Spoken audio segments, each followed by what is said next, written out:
scale-proven ads before changing copy. They only saw the beginning of the marathon on TV and the finish of the marathon on TV, that they can just sprint because both of those clips only lasted a couple of seconds. So they start their marathon of success of whatever it is they're going after by sprinting as hard as they can. And then they realize that there's no one around and there's just a bunch of open road ahead of them. And they're like, how long is this going to take? And that's when reality sets in. And so I make these videos to say that a lot of times it's going to take longer. So one of the big nasty things that you have to eliminate on this path is the identity that you have about yourself, the isms that you claim. And so for example, like, oh, I'm a neat freak. I'm not good at math. I'm not techie. And so you make these statements and they don't serve you.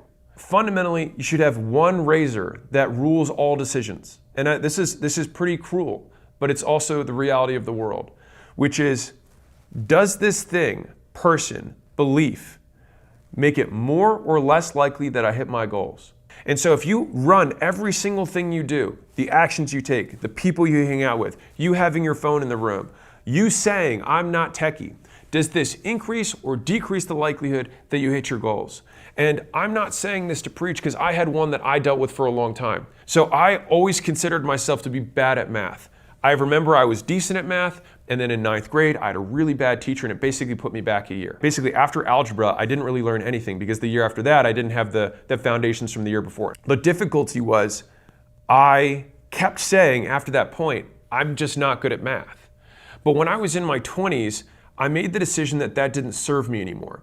And so I was like, okay, well, what would I have to do to feel like I was good at math? And I was like, well, people who can do math in their head, I think that's a pretty cool thing. And so I didn't use a calculator for anything for years. And then I learned, I made a lot of mistakes in the beginning, but then I got better and better at doing math in my head. And I would check it, obviously, after I was done, but I always let my head try and do it first. And so nowadays, if you were to ask people, man, is Alex good at math? They're like, dude, he just rattles off numbers like crazy. But the thing is that until I was in my 20s, I thought I was bad at math. And so it's like, we are so much more pliable than we think we are. And we had something that set us on a trajectory a little bit earlier in life that just gave us maybe a little bit of disadvantage. Fine, because you just have to get over it. Everyone's childhood was difficult. And if you want to win the award for hardest childhood, congrats, you win. You feel better? Right. No one